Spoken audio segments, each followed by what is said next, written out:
Hello friends, आप सभी का बहुत बहुत स्वागत है आपके अपने YouTube channel study non stop पर। तो कैसे हैं आप सभी लोग? उम्मीद करता हूं आप सभी लोग बहुत अच्छे होंगे। तो दोस्तों, आज के वीडियो में हम लोग यूपी पीसीएल के प्रीवियस ईयर के क्वेश्चंस हम लोग करने वाले हैं, जिसमें हम लोग 25 क्वेश्चंस करेंगे और एक्सप्लेनेशन के साथ। जहाँ पे एक्सप्लेनेशन की जरूरत होगी वहाँ पे एक्सप्लेन में करूँगा। तो ये सभी क्वेश्चंस आपके लिए बेहद इंपॉर्टेंट है, क्योंकि सभी क्वेश्चंस आपके यूपी पीसीएल के प्रीवियस ईयर एग्जाम से पूछे गए हैं। तो काफ़ी हेल्पफुल होने वाला है ये वीडियो आपके लिए, तो वीडियो को लास्ट तक देखिएगा दोस्तों। अगर वीडियो आपको अच्छा लगे तो लाइक और शेयर करना ना भूलिएगा। तो आइए शुरुआत करते हैं बिना किसी देरी के। तो दोस्तों, पहला क्वेश्चन है, नेटवर्क इंटरफेस यूनिट को डैश भी कहा जाता है। तो दोस्तों, नेटवर्क इंटरफेस यूनिट, जिसको शॉर्ट में NIU कहते हैं, तो अगर इसकी बात करते हैं तो ये जो है नेटवर्किंग में यूज होता है। इसके द्वारा एक सर्वर को अन्य कंप्यूटरों के साथ जो है आपस में कनेक्ट किया जाता है, और इसको जो है टर्मिनल एक्सेस पॉइंट के नाम से भी जानते हैं। तो यहाँ पे सी ऑप्शन राइट आंसर जाएगा। टर्मिनल एक्सेस पॉइंट के नाम से भी इसको जाना जाता है। और इसको जो है टर्मिनल एक्सेस पॉइंट शॉर्ट में अगर कहेंगे तो TAP। इसके अलावा जो है इसको नेटवर्क इंटरफेस डिवाइस या नेटवर्क इंटरफेस कार्ड के नाम से भी इसको जाना जाता है। तो यहाँ पे सी ऑप्शन राइट आंसर हो जाएगा, टर्मिनल एक्सेस पॉइंट। फिर दोस्तों, नेक्स्ट क्वेश्चन लेते हैं। अगला है, डैश उच्च स्तरीय भाषा को मशीनी भाषा में परिवर्तित करता है एवं पंक्ति दर पंक्ति निष्पादित करता है। तो दोस्तों, यहाँ पूछा गया है कौन इसमें से उच्च स्तरीय भाषा यानी कि हाई लेवल लैंग्वेज को मशीन लैंग्वेज में परिवर्तित करता है एवं पंक्ति दर पंक्ति यानी कि लाइन बाय लाइन निष्पादित यानी कि एग्जीक्यूट करता है। तो लाइन बाय लाइन कौन जो है एग्जीक्यूट करता है उच्च स्तरीय भाषा को मशीनी भाषा में ट्रांसलेट करके? तो दोस्तों, यहाँ पे इसका राइट आंसर हो जाएगा ऑप्शन बी, इंटरप्रेटर। इंटरप्रेटर की बात करते हैं तो ये जो है हाई लेवल लैंग्वेज में लिखे गए प्रोग्राम को मशीनी भाषा में यानी मशीन लैंग्वेज में लाइन बाय लाइन जो है ट्रांसलेट करता है। तो यहाँ पे बी ऑप्शन राइट आंसर हो जाएगा। इसके अलावा अगर बात करते हैं कंपाइलर की, तो ये जो है कंपाइलर भी हाई लेवल लैंग्वेज को मशीन लैंग्वेज में चेंज करता है, लेकिन ये लाइन बाय लाइन नहीं करता है। ये पूरे प्रोग्राम को एक साथ कर देता है।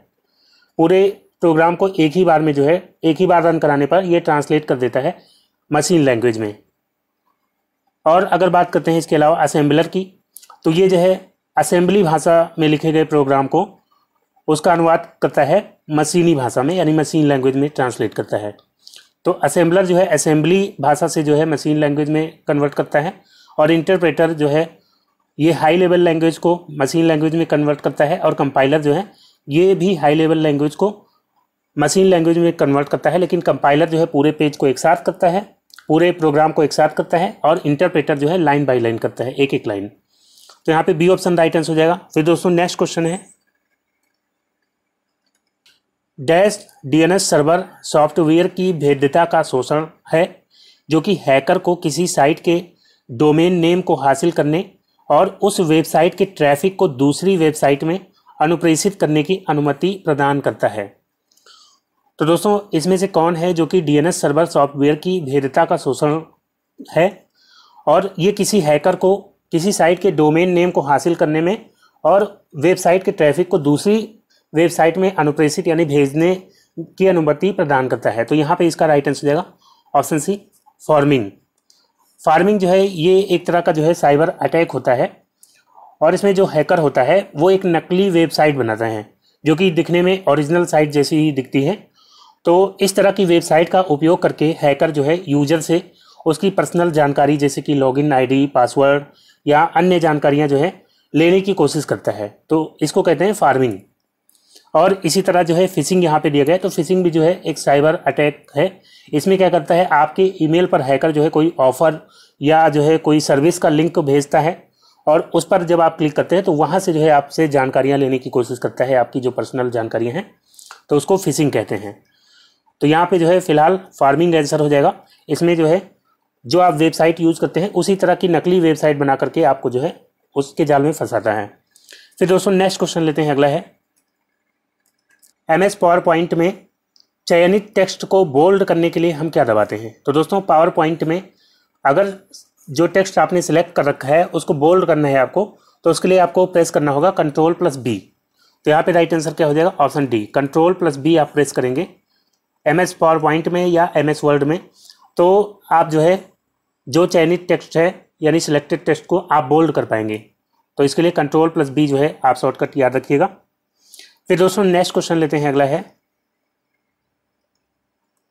ARPANET की स्थापना वर्ष डैश में हुई थी। तो दोस्तों यहाँ बताना है ARPANET की स्थापना किस वर्ष हुई थी।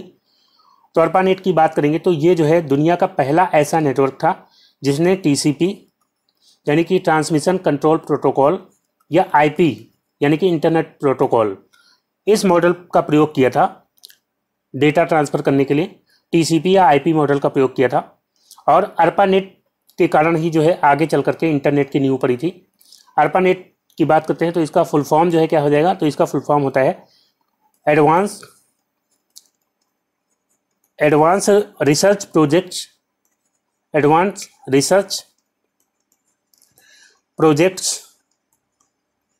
Agency network. ये जो है ARPANET का फुल फॉर्म हो जाएगा advance research projects agency network. इसको जो है बनाया गया था, अमेरिकन कंपनी थी एडवांस रिसर्च प्रोजेक्ट्स एजेंसी, ये कंपनी थी। तो उसके द्वारा इसको बनाया गया था। और कब बनाया गया था, तो 1969 में, 1969 यहाँ पे ऑप्शन सी राइट आंसर हो जाएगा, 1969। फिर दोस्तों नेक्स्ट क्वेश्चन लेते हैं, अगला है किसी डॉक्यूमेंट के विशेष बिंदु को नामांकित कर बुकमार्क बनाने के लिए MS वर्ड में मेनू बार के किस खंड में कमांड उपलब्ध होता है। तो दोस्तों बुकमार्क क्या होता है, बुकमार्क की अगर बात करते हैं दोस्तों, तो जैसे MS वर्ड में हम गए, MS वर्ड में जो है बुकमार्क का ऑप्शन होता है। तो बुकमार्क किस काम आता है यहाँ पे मैं आपको बताना चाहूँगा। तो इसके लिए जो है जैसे यहाँ पे जो है इस फाइल को मैं स्क्रॉल करता हूँ, जैसे यहाँ पे कोई भी टेक्स्ट यहाँ पे मैं सिलेक्ट कर लेता हूँ, जैसे यहाँ पे मैंने टाइबर जो है सिलेक्ट कर लिया। तो इस टेक्स्ट को मैं चाहता हूँ कि जैसे जब मैं इस फाइल को खोलूँ तो मुझे स्क्रॉल करके इसे ढूंढना ना पड़े, मुझे आसानी से ये टेक्स्ट जो है मिल जाए। तो इसके लिए मैं क्या करूँगा, इसको बुकमार्क में सेव कर दूँगा। तो इसके लिए मुझे जाना पड़ेगा, यहाँ पे इंसर्ट का ऑप्शन है, इंसर्ट में जाना पड़ेगा। यहाँ पे जो है ये बुकमार्क का ऑप्शन है, इसमें जाऊँगा और जो टेक्स्ट मैंने सेलेक्ट कर रखा है उसका यहाँ पे बुकमार्क नेम मैं कोई भी दे दूँगा, जैसे कि मैंने ए दे दिया यहाँ पे नाम, ठीक है, कोई भी नाम आप दे सकते हैं। तो इसको जो है मैं ऐड कर दूँगा, तो ये जो है बुकमार्क में ऐड हो गया ये जो टेक्स्ट है। और इसी तरह कई टेक्स्ट आप जो है ऐड कर सकते हैं जितने आप चाहें। तो अब जो है मैं दोबारा से इस फाइल को जो है मैं शुरुआत से कर देता हूँ। तो अब मुझे उसी टेक्स्ट पर जाना है जो टाइबर मैंने सेलेक्ट किया था।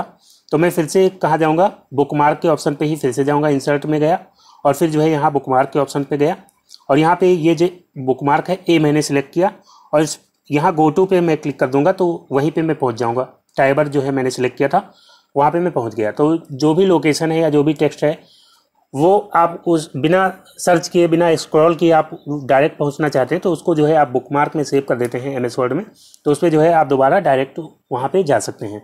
तो इसके लिए जो है बुकमार्क का यूज होता है। तो ये कमांड जो है कहाँ पे आपको मिलता है, तो ये जो है क्वेश्चन में पूछा गया है। तो दोस्तों यहाँ पे जो है इसका राइट आंसर हो जाएगा, ये मेनू बार के किस खंड में कमांड उपलब्ध रहता है बुकमार्क का, तो ये जो है इंसर्ट में रहता है। ऑप्शन ए इसका राइट आंसर हो जाएगा, इंसर्ट। फिर दोस्तों नेक्स्ट क्वेश्चन लेते हैं, अगला है प्लॉटर एक है। प्लॉटर जो है कैसी डिवाइस है, आउटपुट डिवाइस है या इनपुट डिवाइस है या मेमोरी डिवाइस है या कंट्रोल डिवाइस है। तो दोस्तों प्लॉटर जो है एक तरह का प्रिंटर ही होता है जो कि बड़े बड़े मैप वगैरह प्रिंट करने के या बड़े बड़े जो डॉक्यूमेंट होते हैं उनको प्रिंट करने के जो है ये काम आता है। तो यहाँ पे जो है इसका राइट आंसर क्या हो जाएगा, प्लॉटर एक आउटपुट डिवाइस है।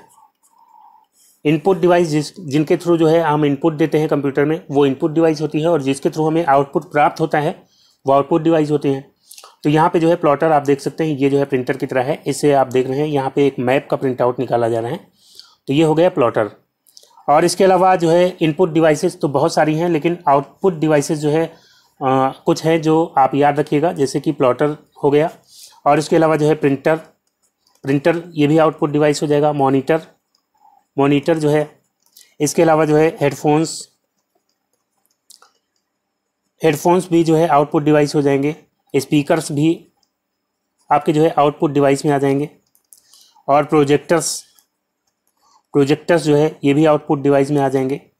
और इसके अलावा जो है जीपीएस और साउंड कार्ड या वीडियो कार्ड जो है ये सभी किस में आ जाएंगे, ये सभी आ जाएंगे आउटपुट डिवाइस में। तो दोस्तों यहाँ पे आउटपुट डिवाइसेस का राइट आंसर हो गया। फिर दोस्तों नेक्स्ट क्वेश्चन लेते हैं, अगला है एक डीवीडी जिसमें एक स्लाइड और एक परत होती है सामान्यतः कितना तक डेटा संग्रहित कर सकती है। तो दोस्तों डीवीडी की बात करते हैं। डीवीडी की फुल फॉर्म क्या होती है? तो digital versatile disc. Digital versatile disc ये जो है डीवीडी की फुल फॉर्म हो जाती है। और इसमें पूछा गया है एक स्लाइड यानी सिंगल स्लाइड और सिंगल लेयर वाली जो डीवीडी है उसकी जो स्टोरेज कैपेसिटी है वो बतानी है। तो इसका राइट आंसर होगा ऑप्शन ए 4.7 GB। 4.7 GB जो है ये सिंगल स्लाइड और सिंगल लेयर वाली जो डीवीडी होती है उसकी स्टोरेज कैपेसिटी होती है 4.7 GB। और अगर हम बात करते हैं सिंगल स्लाइड लेकिन डबल लेयर वाली डीवीडी की तो उसकी स्टोरेज कैपेसिटी होती है 8.5 GB। और इसके अलावा अगर हम बात करें डबल स्लाइड लेकिन सिंगल लेयर डीवीडी की जो है स्टोरेज कैपेसिटी होती है 9.4 GB। और इसके अलावा अगर हम डबल स्लाइड और डबल लेयर डीवीडी की बात करते हैं तो उसकी जो कैपेसिटी होती है वो होती है 17.08 GB। तो यहाँ पे फिलहाल ए ऑप्शन राइट आंसर होगा 4.7 GB। सिंगल स्लाइड और सिंगल लेयर जो डीवीडी होती है उसकी स्टोरेज कैपेसिटी होती है 4.7 GB। फिर दोस्तों नेक्स्ट क्वेश्चन लेते हैं, अगला है वह मैसेज जो एक वेब सर्वर वेब ब्राउज़र को भेजता है जिससे कि वेब सर्वर किसी विशिष्ट वेबसाइट पर यूज़र की गतिविधियों की जानकारी रख सके क्या कहलाते हैं। तो दोस्तों ऐसे मैसेज जो एक वेब सर्वर द्वारा वेब ब्राउज़र को भेजे जाते हैं जिससे कि वेब सर्वर किसी विशिष्ट वेबसाइट पर यूज़र की जो गतिविधियां हैं उसकी जानकारी रख सके उनको कहते हैं कुकीज़। तो यहाँ पे सी ऑप्शन राइट आंसर है कुकीज़। कुकीज़ क्या होते हैं? तो जैसे हम इंटरनेट पे कोई सर्चिंग करते हैं चाहे मोबाइल पे करें चाहे कंप्यूटर पे तो उसकी जो है छोटी छोटी टेक्स्ट फाइल हमारे मोबाइल या कंप्यूटर में सेव हो जाती है, उनको ही क्या कहते हैं? कुकीज़ कहते हैं। फिर जब हम दोबारा जाते हैं ब्राउज़र पर तो वो हमारे इंटरेस्ट के हिसाब से जो हमने पहले सर्चिंग की थी उसी के अनुसार चीज़ें वो आपको दिखाता है। ऐड वगैरह भी जो आपको दिखते हैं वो भी उसी के अनुसार आपको दिखाई देते हैं। जैसे आपने देखा होगा कि अमेज़ॉन पे कोई प्रोडक्ट आपने सर्च किया, फिर जब फेसबुक पे आप जा रहे हैं तो वहाँ पे ऐड जो आ रहा है वो जो आपने प्रोडक्ट सर्च किया था उसी से रिलेटेड जो है आपको प्रोडक्ट वहाँ पे ऐड के रूप में दिखाई दे रहा है।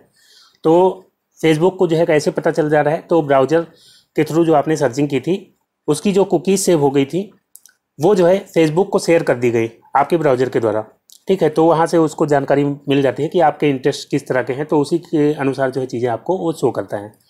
तो यहाँ पे सी ऑप्शन इसका राइट आंसर हो जाएगा कुकीज़। फिर दोस्तों नेक्स्ट क्वेश्चन लेते हैं, अगला है इनके प्रयोग से ऑडियो संशोधन किए जा सकते हैं। तो दोस्तों ऑडियो संशोधन यानी एडिटिंग, ऑडियो को एडिट किसके द्वारा किया जा सकता है यहाँ पे? तो पहला है ऑडेसिटी के द्वारा ऑडियो एडिट कर सकते हैं, तो बिल्कुल इसके द्वारा कर सकते हैं। VLC जो है ये मीडिया प्लेयर होता है वीडियो फाइल्स प्ले करने के लिए, तो इसके द्वारा ऑडियो एडिटिंग नहीं कर सकते, ये गलत होगा। पिकासा जो है ये जो है पिक्चर एडिटिंग के लिए होता है, इमेज एडिटिंग के लिए, तो यहाँ पे केवल पहला जो है सही होगा। तो राइट आंसर क्या हो जाएगा? ऑप्शन सी केवल फर्स्ट। फिर दोस्तों नेक्स्ट क्वेश्चन लेते हैं, अगला है इनके प्रयोग से इमेज संशोधन किए जा सकते हैं। तो इमेज की एडिटिंग जो है इनमें से किसके द्वारा की जा सकती है? तो एडोबी फोटोशॉप के द्वारा की जा सकती है, और इसके अलावा माइक्रोसॉफ्ट ऑफिस पिक्चर व्यूअर के द्वारा भी की जा सकती है, और पिकासा ये भी जो है इमेज एडिटिंग के लिए जो है एप्लीकेशन होता है, तो इसके द्वारा भी की जा सकती है। तो यहाँ पे राइट आंसर क्या हो जाएगा? यहाँ भी सी ऑप्शन पहला, दूसरा और तीसरा तीनों के द्वारा की जा सकती है। फिर दोस्तों नेक्स्ट क्वेश्चन लेते हैं, अगला है RTGS के माध्यम से राशि स्थानांतरित करने की न्यूनतम सीमा कितने रुपए होती है? तो दोस्तों RTGS के माध्यम से अमाउंट ट्रांसफ़र करने की मिनिमम लिमिट पूछी गई है यहाँ पे, तो इसका राइट आंसर हो जाएगा ऑप्शन डी 2 लाख रुपए जो है मिनिमम लिमिट होती है। और अगर हम बात करें कि RTGS का फुल फॉर्म क्या होता है, तो इसका फुल फॉर्म होता है रियल टाइम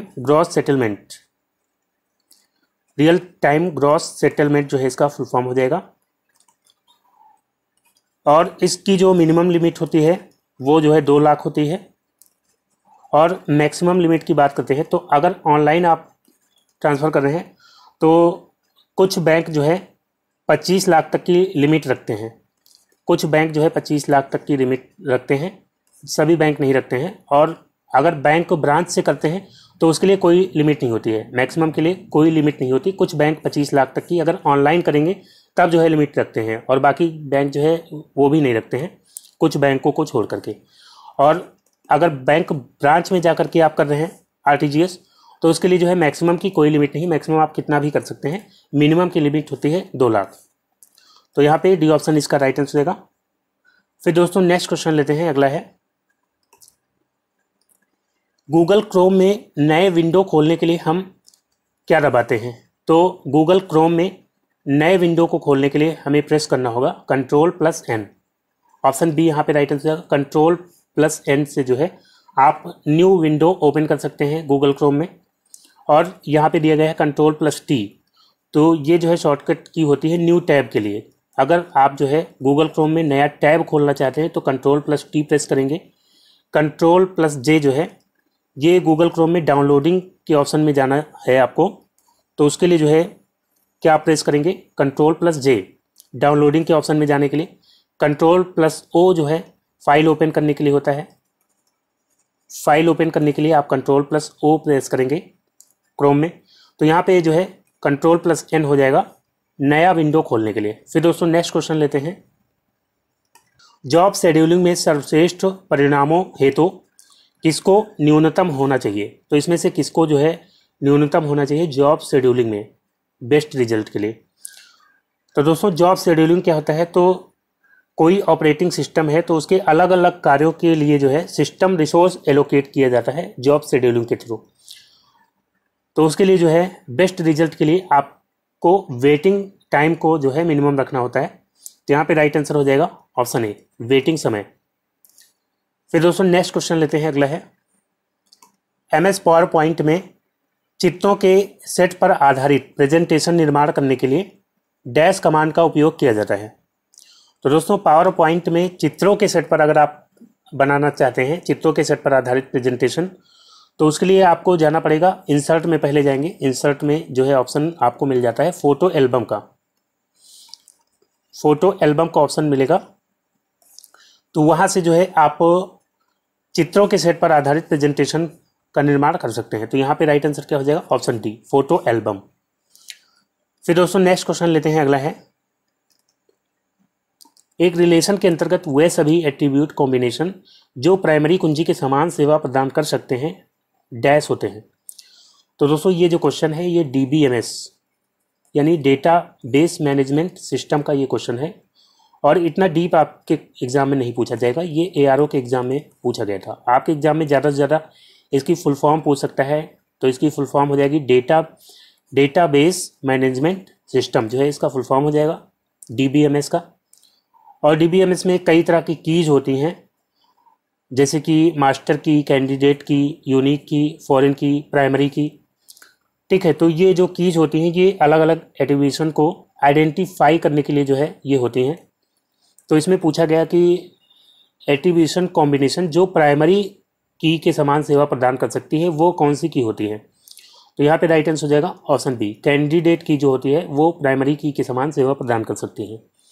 तो यहाँ पे बी ऑप्शन इसका राइट आंसर होगा। फिर दोस्तों नेक्स्ट क्वेश्चन लेते हैं, AGP का पूर्ण रूप क्या होता है। तो दोस्तों AGP का यहाँ पे फुल फॉर्म पूछा गया है। तो AGP का फुल फॉर्म होता है accelerated graphics port. Option A इसका राइट आंसर हो जाएगा, एक्सेलरेटेड ग्राफिक्स पोर्ट। ये जो है क्या होता है, तो ये जो है एक पोर्ट होता है जो कि मदरबोर्ड में लगा होता है। आप देख सकते हैं ये जो है येलो कलर का, ये क्या है, ये है AGP यानी कि एक्सेलरेटेड ग्राफिक्स पोर्ट। इसमें जो है ग्राफिक्स कार्ड लगाया जाता है, इससे जो है हम 3D वीडियोज़ और HD वीडियोज़ को अच्छे से देख सकते हैं।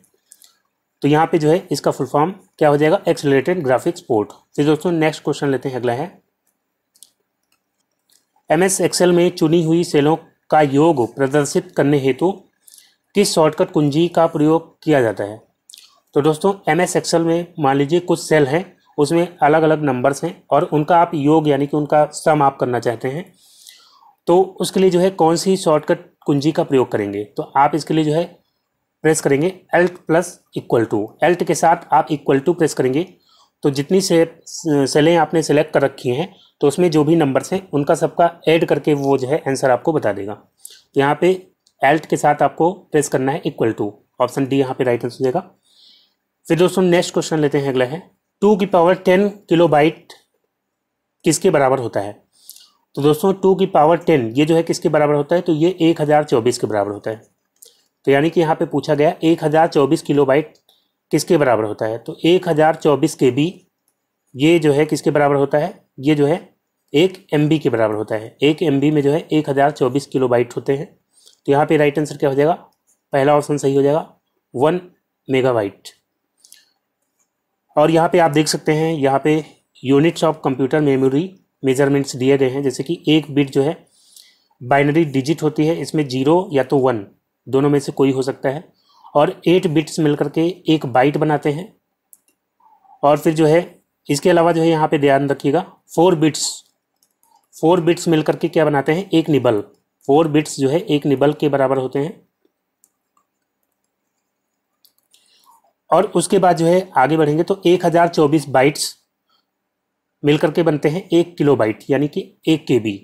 और फिर जो है 1024 KB बनता है 1 MB, फिर 1000 MB जो है 1 GB बन जाता है। फिर आगे इसी तरह से 1000 गुना होता जाएगा, और फिर GB के बाद TB, फिर जो है पेटाबाइट PB, और फिर एक्साबाइट EB, फिर जेट्टाबाइट यानी कि ZB, और फिर योट्टाबाइट होता है यानी कि YB, और फिर जो है ब्रोंटोबाइट होता है जो कि 1000 योट्टाबाइट के होता है, और फिर जो है जियोपबाइट जो कि 1024 ब्रोंटोबाइट के बराबर होता है। और जियोबाइट जो है ये सबसे हाईएस्ट मेमोरी होती है।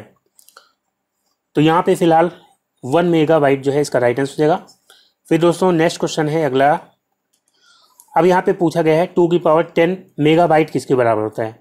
तो 2 की पावर 10 यानी कि 1024 MB जो है पूछा गया किसके बराबर होता है। तो 1024 MB जो है किसके बराबर हो जाएगा, 1 गीगाबाइट के बराबर हो जाएगा, यानी 1 GB के बराबर। तो यहाँ पे बी ऑप्शन राइट आंसर हो जाएगा। फिर दोस्तों अगला क्वेश्चन है, फायरवॉल को डैश में लागू किया जा सकता है। तो फायरवॉल को किसके रूप में लागू किया जा सकता है बताना है। तो इसका राइट आंसर हो जाएगा ऑप्शन डी, सॉफ्टवेयर और हार्डवेयर दोनों के रूप में इसको लागू किया जा सकता है। या तो जो है फायरवॉल सॉफ्टवेयर प्रोग्राम के रूप में होगा, या हार्डवेयर डिवाइस दोनों के रूप में हो सकता है। और फायरवॉल का कार्य क्या होता है, तो ये जो है कंप्यूटर के सुरक्षा चक्र के रूप में कार्य करता है जब आपका कंप्यूटर इंटरनेट से जुड़ा हुआ होता है।